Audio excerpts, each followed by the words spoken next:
Hello दोस्तों, स्वागत है आप सभी का अपने यूट्यूब चैनल एजुकेशन योरसेल्फ पर। आज हम लोग पढ़ने वाले हैं व्यक्तिगत अंतर को निर्धारित करने वाले यहाँ पर तत्वों के बारे में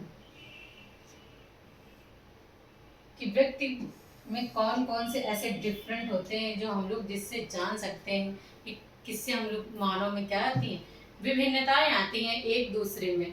तो हमारा टॉपिक हो गया व्यक्तिगत अंतर को निर्धारित करने वाले तत्व। पहला हमारा आ जाएगा वंशानुक्रम। अब वंशानुक्रम क्या है? वंशानुक्रम वह होता है जो मानव में क्या होता है, अपने जैसे ही संतान पैदा करने की क्षमता होती है। मानव है, चाहे आप जानवरों में देख लीजिए, बिल्ली है तो अपने जैसी ही संतान पैदा करेगी, अगर कुत्ता है तो वो अपने जैसी संतान, और इंसान क्या करता है, मानव भी अपने जैसी ही संतान पैदा करने की उसके अंदर क्षमता होती है। लेकिन ये जन्म देते हैं लेकिन इसके बाद में क्या होता है, जन्म देने के बाद में हम लोग देखते हैं जानवरों के बच्चे अलग, अपने जैसे उनके माँ बाप हैं वैसे उनके अंदर विभिन्नताएं होती हैं, और जैसे हमारे माँ बाप हैं वैसे हम लोग के अंदर विभिन्नताएं होती हैं। आपके घर में अगर 4 या 5 हम लोग देखते हैं कि भाई बहन भी हैं, तो हम सब में क्या होते हैं, थोड़ा थोड़ा डिफरेंट होता है ये। अब ये डिफरेंट क्यों आता है? ये डिफरेंट इसलिए आता है क्योंकि हम लोग में कुछ जीन्स होते हैं, जेनेटिक हम अपने माँ बाप से ही जीन के कारण जो भी हम लोग में आ रहे हैं, डिफरेंट देखने को मिल रहा है। कोई गोरा है, कोई छोटा है, कोई नाटा है, फिर किसी की बुद्धि तेज है। इतने सारे जो ये डिफरेंट आ जाएंगे, वो किससे आ जाएंगे? वो आपके हेरिडिटी या वंशानुक्रम से ही हमें प्राप्त होते हैं। इंसान हम सभी अपने जैसे को ही जन्म देते हैं, संतानों को। हम सभी एक प्रजाति के होते हुए भी क्या होते हैं, एक दूसरे से भिन्न होते हैं। एक दूसरे से भिन्न कैसे होते हैं? जैसा मैंने आपको बताया अभी कि हमारे घर में अगर हम 4 भाई बहन हैं तो हम क्या होते हैं, क्या सेम होते हैं? सेम नहीं होते हैं। हमारे भाई से हो सकता है हमारी बुद्धि ज़्यादा तेज हो, या फिर कोई रनिंग अच्छी कर लेता हो, या किसी का कलर फेयर हो, या फिर किसी की हाइट ज़्यादा हो। तो ये जो डिफरेंट मैंने बताए ये क्या होते हैं, ये व्यक्तिगत अंतर, मतलब व्यक्तिगत को विभिन्नताओं में यहाँ पर डिफरेंट देखने को मिलता ही है।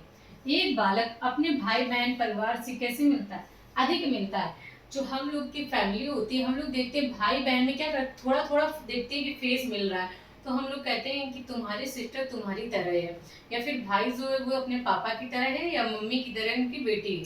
तो ये क्या हो जाता है, यही डिफरेंट होता है कि घर में हम लोग क्या करते हैं, एक फैमिली में जीन्स के कारण ही हमें क्या देखने को मिलता है, कुछ समानताएं भी देखने को मिल जाती हैं। ये गुण हमें किससे प्राप्त होते हैं? यही गुण हमें वंशानुक्रम से मिलते हैं। अब हम बात कर लेते हैं कि जीवन की शुरुआत कैसे होती है। जीवन की शुरुआत करने के लिए 2 लोगों की जरूरत है, एक महिला एक पुरुष। इन्हीं के कारण क्या होता है, जीवन की शुरुआत होती है। अंडाणु और शुक्राणु के मिलने से ही क्या होता है, एक नए जीवन का यहाँ पर शुरुआत होती है। जैसा कि देखिए यहाँ पर पुरुष और स्त्री के प्रजनन अंग हमारी कोशिकाएं होती हैं, निर्माण करते हैं, जिन्हें शुक्राणु तथा अंडाणुओं द्वारा क्या होता है, एक युग्म का निर्माण होता है।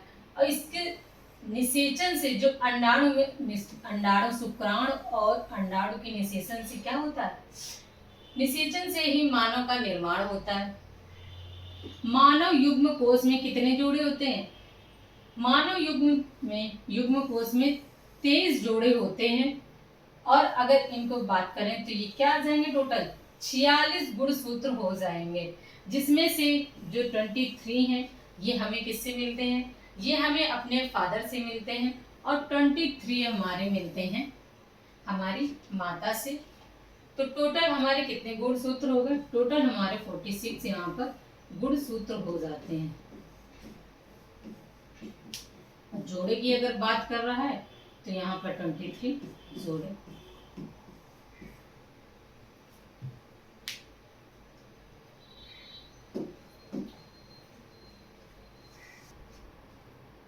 अब हम बात कर लेते हैं व्यक्तिगत विभिन्नताओं के लिए वंशानुक्रम की भूमिका। इसमें अब हम जान लेते हैं कि वंशानुक्रम की भूमिका कैसे और कौन कौन सी होती है। वंशानुक्रम की बच्चे के लिंग निर्धारण करने का, अब यहाँ पर बच्चे का जो लिंग है वो कैसे निर्धारित होता है, वो वंशानुक्रम के द्वारा ही निर्धारित होता है। जैसे ही अंडाणु और शुक्राणु दोनों मिलते हैं, जब इनमें निषेचन होता है तभी क्या होता है, तब से ही हमारे अंदर बच्चे में जैसे ही दोनों में निषेचन होते तो क्या हो जाता है, यहाँ पर बच्चे के लिंग का क्या हो जाता है, निर्धारण हो जाता है।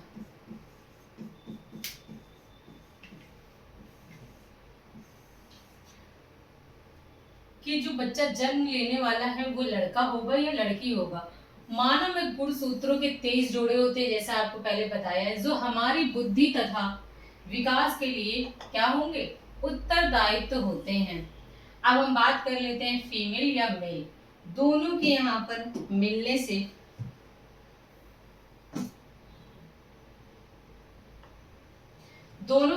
मिलने से कैसे लड़का या लड़की लिंग का यहाँ पर निर्धारित होता है। तो फीमेल में हम लोग क्या देखेंगे, एक्स एक्स होगा, और जो मेल है इसमें एक्स वाई होता है। तो दोनों से यहाँ पर क्या होगा, यहाँ पर एक एक्स लिया गया, एक इधर से एक्स लिया गया, तो यहाँ पर जो हमें डबल ये एक्स मिल रहा है, तो यहाँ पर निर्धारण किसका होगा, दोनों के मिलने से जब एक्स एक्स मिलेगा तो हमें पता चल जाएगा कि यहाँ पर जो हमारा लिंग है वो क्या है, यहाँ पर लड़की लिंग यहाँ पर निर्धारित किया गया। लेकिन यहाँ से फिर आपका एक वाई आ जाएगा और फीमेल से आपका एक्स आ जाएगा।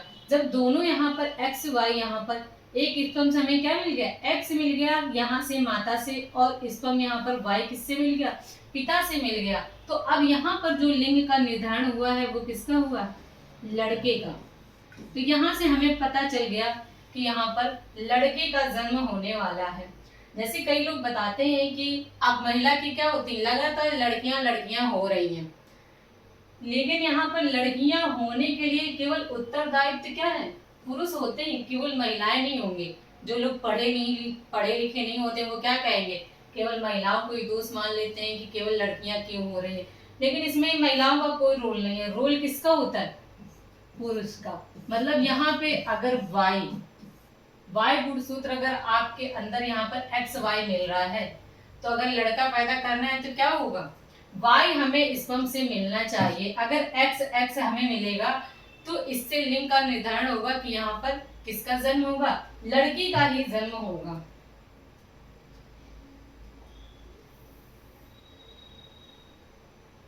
अब हम लोग आगे बात कर ले रहे हैं वंशानुक्रम का जुड़वा बच्चों के जन्म पर प्रभाव।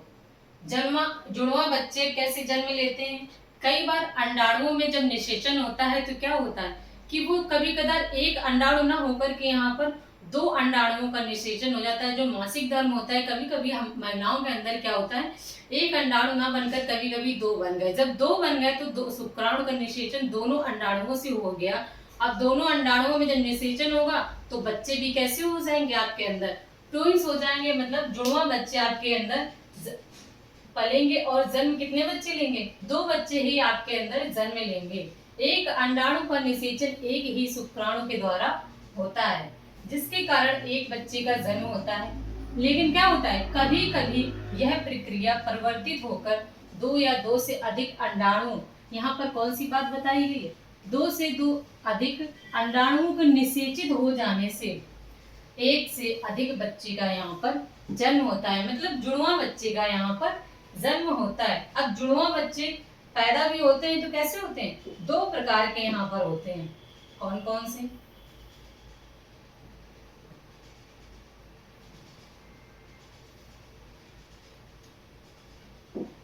से, हो जाएंगे, एक आपका हो जाएगा समरूप जुड़वा बच्चे। समरूप मतलब जिसमें समान यहाँ पर एक्टिविटी होने वाली होती है। निषेचन के फलस्वरूप जब डिंब टूटता है, जब अंडाणु और शुक्राणु दोनों मिलते हैं तो क्या बनता है, डिंबावस्था बनती है। तो कई बार वह जुड़ नहीं पाता है, जिससे क्या हो जाता है, जो अंडाणु तो जो जब नहीं जुड़ते हैं तो यहाँ पर अंडाणु और शुक्राणु के मिलने से डिंब अलग अलग हिस्सों में टूट जाता है। तो क्या हो जाता है, तब समरूप जुड़वा, मतलब एक अंडाणु के जब 2 टुकड़े हुए तो यहाँ पर निषेचन में डिंब 2 बन गए। जब दोनों बन जाएंगे तो 2 बनने के बाद में जब ये अलग अलग हो जाएंगे एक ही अंडाणु में, तो क्या हो जाएगा, तब यहाँ पर समरूप जुड़वा बच्चे जन्म लेंगे। मतलब समान एक्टिविटी वाले, इनके जीन्स एकदम समान होते हैं। क्यों समान होंगे? क्योंकि एक ही अंडाणु से यहाँ पर दो बच्चों का डेवलप होने वाला है। अब नेक्स्ट पढ़ेंगे भ्रातृ जुड़वा बच्चे। अब भ्रातृ जुड़वा बच्चे क्या आ जाएंगे आपके? इसमें क्या होता है, इसके द्वारा जो बच्चे यहाँ पर जन्म लेने वाले हैं उनमें एक्टिविटी कैसी होती है? अलग अलग हो जाएंगी। जब महिलाओं में दो अंडाणु विकसित होते हैं, अब ये क्या बात कर रहा है, महिलाओं में क्या होता है, कभी कभी महिलाओं में एक अंडाणु विकसित होकर ना जब दो अंडाणु यहाँ पर विकसित हो जाते हैं जो कि अलग अलग शुक्राणुओं द्वारा निषेचित हो जाते हैं। कोई महिला है, उसके अंदर मासिक धर्म जब होता है तो एक ही अंडाणु लगभग बनता है, लेकिन जब ये प्रक्रिया समान ना होकर के असमान हो गई, मान लीजिए दो अंडे बन गए, अब दो शुक्राणुओं द्वारा यहाँ पर निषेचन हो गया और ये दोनों क्या हो जाएंगे, अलग अलग हो जाएंगे, दो अंडाणु हो जाएंगे और दो ही शुक्राणुओं से यहाँ पर इनका निषेचन हो गया। इसके बाद जो डिंबावस्था होगी तो क्या होगी, अलग अलग होगी। तो ऐसे बच्चे जो उत्पन्न होंगे वो कैसे होंगे, असमान जुड़वा बच्चे, मतलब अलग अलग यहाँ पर लिंग भी हो सकता है एक समान हो जाए या फिर अलग अलग हो जाएंगे। और गुण भी जो इनके अंदर रहेंगे वो कैसे रहेंगे, गुण भी इनके अंदर भिन्न भिन्न ही होंगे।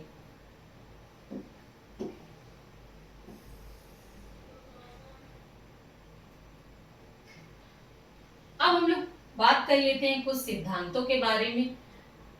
जनित्र द्रव्य की निरंतरता का सिद्धांत अथवा वीजमैन का सिद्धांत अथवा शैल विज्ञान, ये आपका वीजमैन सिद्धांत करके कुछ सिद्धांत है, लेकिन आपको पता होने चाहिए क्योंकि इससे कभी कभी कोई कुछ क्वेश्चन आ जाते हैं। इन सिद्धांतों में इसके आगे जो आपके सिद्धांत दे रखे हैं वो तो आपके काफी फेमस सिद्धांत हैं।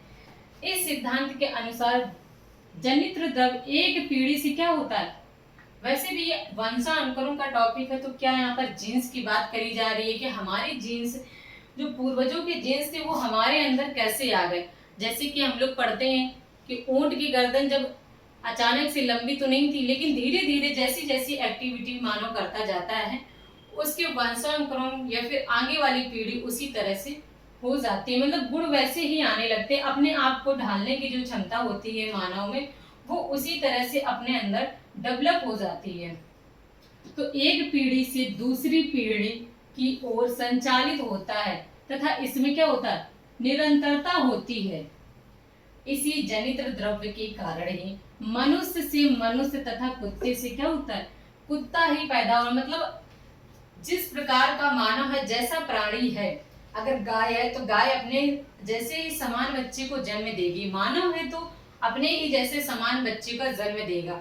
जो ये भी जितने भी यहाँ पर बताए जा रहे हैं आपको सिद्धांत, तो सब में क्या बताया जाएगा, जिस तरह से आप अपने वंशानुक्रमण से क्या मिलते हैं, आपको जीन से मिलते हैं, जैसी भी एक्टिविटी आप कर रहे हैं तो धीरे धीरे उसी तरह से आपके दूसरी पीढ़ी में जाएगा, पहली पीढ़ी से दूसरी पीढ़ी, दूसरी से तीसरी में। तो ये सारे गुण कैसे हो जाते हैं, अपने पूर्वजों द्वारा ही आपके अंदर आ जाते हैं। फिर आ जाएगा हमारे यहाँ पर गाल्टन का सिद्धांत। अब गाल्टन के सिद्धांत को क्या कहते हैं, जीव गणना का सिद्धांत भी कहा जाता है। गाल्टन ने आंकड़ों के अध्ययन के आधार पर लक्षणों के एक पीढ़ी से क्या बताया कि जो हमारे जीन्स के लक्षण होते हैं एक पीढ़ी से क्या जाते हैं दूसरी पीढ़ी तक पहुंचते हैं, या फिर संचार के आधार पर परिणाम यहाँ पर निकाला जाता है। वंशानुक्रम का संबंध तत्कालिक माता पिता से इन्होंने बताया कि केवल माता पिता से ना होकर के हमारे पूर्वज जो हमारे दादा दादी हो गए, परदादा हो गए, नाना नानी हो गए आदि से हो सकता है, परंतु पीढ़ी दर पीढ़ी इनका निश्चित अनुपात कम होता जाता है। गाल्टन महोदय ने बताया कि जब भी आप एक पीढ़ी से दूसरी पीढ़ी पर हमारे जीन से आप जाएंगे तो क्या होगा, जैसे हमारे दादा से हमारे पापा लोगों में आए तो क्या हो गया, अभी जीन से यहाँ पर जो लक्षण थे या गुण थे वो ज्यादा आ सकते हैं, लेकिन जैसे हम लोग के अंदर से हम लोग के बच्चों पे जाने वाले हैं तो जो हमारे दादा लोग थे इनके जीन्स या इनके लक्षण हम लोगों के बच्चों के अंदर बहुत ही कम आएंगे। इस तरह का गुण या सिद्धांत गाल्टन महोदय ने बताया है। तो मतलब तत्कालिक संबंध नहीं है, काफी दूर तक कि अपने दादा से परदादा, परदादा से फिर हम लोग में आएंगे, हम लोगों से हमारे बच्चों में, लेकिन पीढ़ी दर पीढ़ी जब ये जा रहे होते हैं तो क्या होते हैं, कम होता जाता है इनका रेशियो। ठीक है, नेक्स्ट हम लोग पढ़ने वाले हैं गाल्टन का मेंडल का सिद्धांत। मेंडल का सिद्धांत आप लोगों ने पढ़ा ही होगा। अनुवांशिकी का जनक इन्हें कहा जाता है, किसको? मेंडल को अनुवांशिकी का जनक कहा जाता है। इन्होंने मटर के दाने, ये तो हाई स्कूल में आप सबका है ही, 9th से कराया जाता है। इन्होंने मटर पर उनकी कई पीढ़ियों तक अध्ययन करने के बाद में बताया कुछ तत्व प्रभावी होते हैं और कुछ कैसे होते हैं, प्रतिसारी होते हैं। इनके मेल से ही हमारे किसी विशेष गुण का निर्माण होता है। मेंडल ने 3 नियम भी दिए जो निम्नलिखित है। जब मेंडल अपना प्रयोग कर रहे थे तब इन्होंने देखा कि जो मटर पर इन्होंने शंकर कराया था कि एक अच्छी प्रजाति की मटर है, दूसरी थोड़ी कम अच्छी प्रजाति है, तो दोनों के मिलाने से हमें सामने हमारे रिजल्ट क्या प्राप्त हो रहा है। हो सकता है कभी कदार वो मटर अच्छी तैयार हो, लेकिन कभी छोटे मटर के दाने और कभी बड़े मटर के दाने। तो इस तरह से इन्होंने अपने सिद्धांत में या अपने ही सामने जब इन्होंने प्रयोग किया तब देखा कि क्या हो रहा है, कुछ ना कुछ फर्क आ रहा है। तो इन्होंने पीढ़ियों में भी यही बताया कि जब एक पीढ़ी से दूसरी पीढ़ी में जीन्स जाते हैं तो क्या होता है, कुछ ना कुछ चेंजमेंट होता ही रहता है। अब यहाँ पर बात कर रहे हैं कुछ समान और कुछ असमान। पहला इन्होंने बताया जैसे माता पिता वैसे बच्चे। पहले नियम में क्या हो जाएगा, जैसे ही इस नियम के अनुसार बच्चे अपने माता पिता के जैसे ही होते हैं। माता पिता के जैसे मतलब सेम हो जाएंगे, लेकिन कुछ ना कुछ यहाँ पर गुण भिन्न ही होते हैं। फिर नेक्स्ट इन्होंने बताया अंतर का नियम। अब अंतर का नियम क्या है, इस नियम के अनुसार बच्चे अपने माता पिता की ठीक नकल नहीं होते, वे उनसे क्या होते हैं, भिन्न होते हैं। अब यहाँ पर भिन्न कैसे हो जाएंगे, उनके अंदर कुछ गुण अपने दादी दादा से भी आ जाएंगे, कुछ नानी नाना से आ जाएंगे, क्योंकि यहाँ पर माता और पिता का दोनों का रोल होता है। तो गुण ऐसा तो नहीं है कि केवल अपने पिता से ही प्राप्त होंगे, वो कुछ गुण अपने माता जी से, फिर उनके नानी नाना या परदादा कहीं से भी यहाँ पर जो गुण आपके अंदर आ जाएंगे, यही हमारा अंतर का नियम कहलाता है। अब आ जाएगा प्रत्यागमन का नियम। प्रत्यागमन का नियम आपने पढ़ा है, बहुत ही तीव्र बुद्धि वाले माता पिता के बच्चे कम तीव्र बुद्धि वाले तथा बहुत ही घटिया माता पिता के बच्चे कम घटिया होते हैं।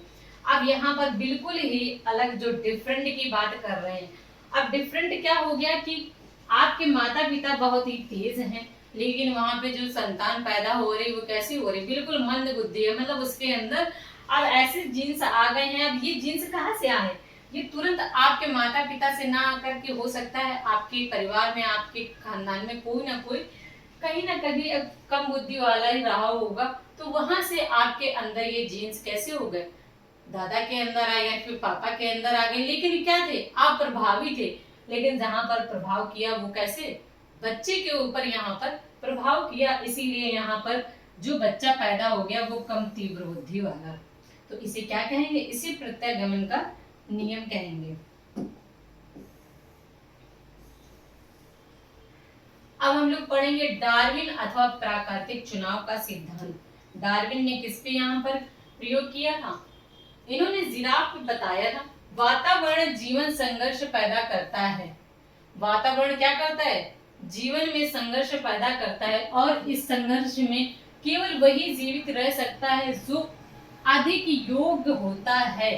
अधिक योग्य, जब इन्होंने जिराफ ने देखा कि हमारी गर्दन कैसी है, छोटी है, अब खाने के लिए कुछ भी नहीं है, जब ये खाने के लिए कुछ नहीं था पहले, अब धीरे धीरे इन्होंने अपनी गर्दन को इस तरह से उठा करके खाना जब ऊपर की ओर यहाँ पर शुरू कर दिया, तो धीरे धीरे क्या हुआ, इनकी गर्दन ऊंची होती चली गई।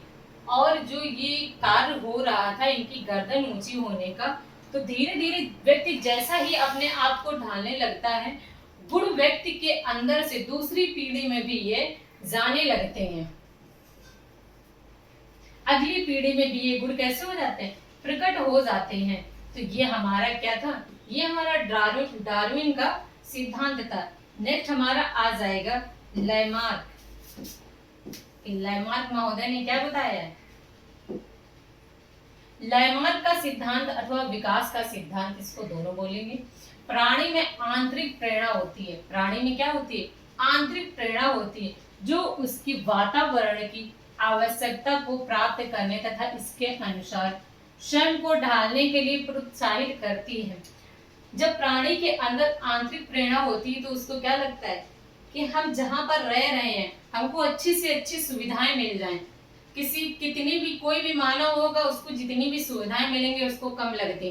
उसके पास टीवी नहीं है तो सोचता है कि टीवी आ जाए, टीवी आ गई तो सोचेगा एलसीडी आ जाए, एलसीडी आ गई तो अब लगेगा घर आ जाए, घर आ जाए तो कार आ जाए। तो ये जो चीजें होती हैं मानव के अंदर, कभी उसके अंदर उसकी पूर्ति जो होती है वो होने वाली नहीं है, आंतरिक प्रेरणा। और कहीं ना कहीं से हर व्यक्ति चाहता है कि मुझे अच्छी से अच्छी सुविधाएं मिलती रहें, और उन्हीं को प्राप्त करने के लिए मानव क्या करता है? मेहनत भी करता है कि हम अपने कार्य को, अपने आप को, अपने वातावरण में अच्छा दिखाएं, या फिर अच्छे से अच्छा अपनी लाइफ में वो क्या करता है कि अपनी लाइफ को हम बेस्ट बनाएं, बेटर बने दूसरों से, जिससे उसकी प्राकृतिक आदतों में भी क्या हो जाता है? परिवर्तन आकर उसकी शारीरिक रचना में भी सुधार होता जाता है।